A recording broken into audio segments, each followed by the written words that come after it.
If you had a friend or a loved one who you knew was dying, and you also knew would be in incredible pain during that process, would you allow them the chance to end that suffering? Today I will be talking about physician-assisted suicide, also known in this speech as PAS, euthanasia, and death with dignity. After doing extensive research, I believe that physician-assisted suicide should be legal nationwide. My Nana died of cancer. It was one of the hardest things that I have ever had to endure. The emotional pain you feel watching someone you love dearly endure a level of pain that renders them unconscious, nothing can compare to. And you want nothing more than to be able to relieve them of that pain. It seems unfathomable to allow a loved one the choice to end their life, but under these circumstances, I myself consider it a mercy.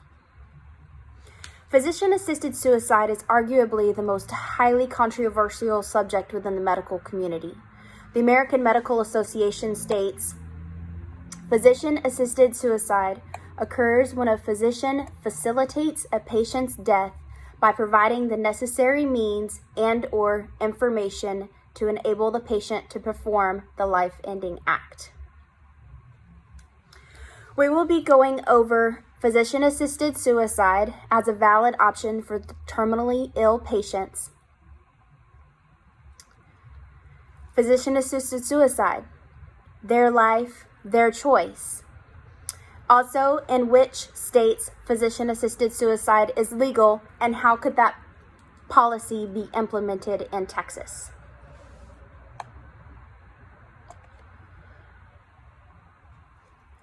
The Ninth Circuit Court of Appeal judges stated that today, doctors are generally permitted to administer death-inducing medication as long as they can point to a concomitant pain-relieving purpose. But this is still only marginally legal in some states. Texas is not one of them. Pain. No one wants it in their lives at any point. No one likes to endure it. When we look towards our death or the death of loved ones, one of the greatest fears, alongside the possible powerlessness of loss ourselves, is the fear that they may greatly suffer. Assisted suicide stands as a way of avoiding that trauma.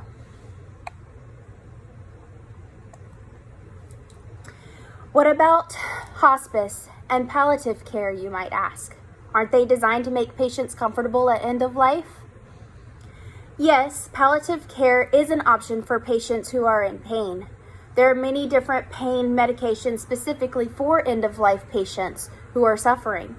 However, as Jim McDermott notes in his article, Assisted Suicide and the Pain Question, palliative care for the terminally ill often amounts to sedating people into comas, an unattractive, if not awful, position for all concerned. We know there is no soft way of experiencing end of life. It is painful, it is expensive, it is traumatic. For the dying, as well as those that surround them, the question is, how long are you willing to suffer?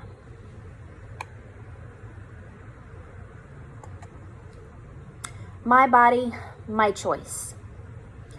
I will use the example of a man named Bob Dent, the first person who chose to use physician-assisted suicide. Sharon Fraser and James Walters briefly share the story of Bob Dent in the Western Journal of Medicine. He wrote a letter to his wife outlining why he had chosen to end his life. He described an incoherent, pain-racked, totally dependent existence that was exacerbated by watching the suffering of his wife as she had to care for him. He was immensely grateful that he could end his life in a dignified and compassionate manner.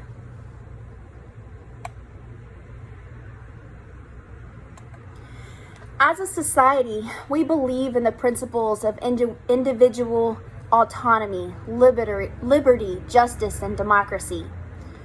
Do we have a double standard when it comes to medically assisted suicide?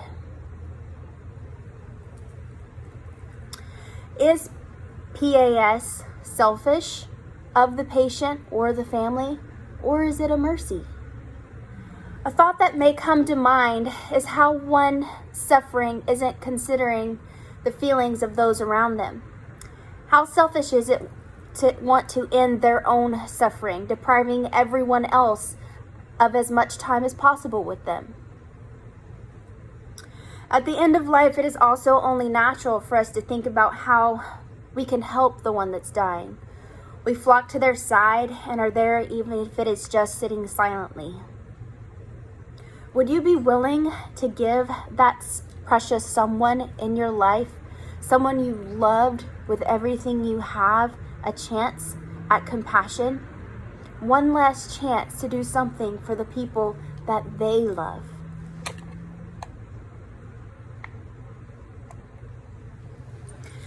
Let's move on to what states allow physician-assisted suicide, and how could we set in motion the implementation of those policies in Texas?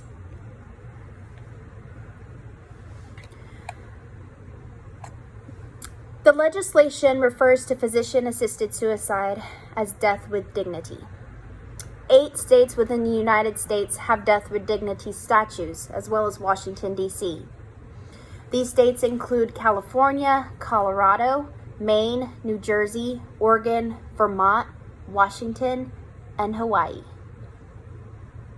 Is physician-assisted suicide legal in Texas?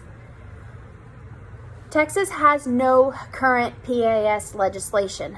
Fine law tells us that Texas euthanasia laws, or the lack thereof, specifically states that mercy killing is not condoned or authorized by state law.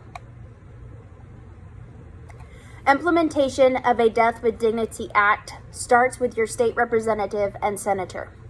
While Texas has not yet officially considered a Death with Dignity Act, there are several interest groups who continue to put forth their efforts and proposals to give Texas residents the ability to make this choice. Physician-assisted suicide is not an easy topic. There are so many more topics involved, such as ethics and legislations, that are impossible to cover in this short time. But we have a window into a couple of the topics to bring into consideration. If physician-assisted suicide were a means to end the suffering of someone you loved, who you knew would be in so much more pain than they already were before the end, would you have the courage to give them that liberty? Is the cliche that we hear so often of my body, my choice, something you would still support?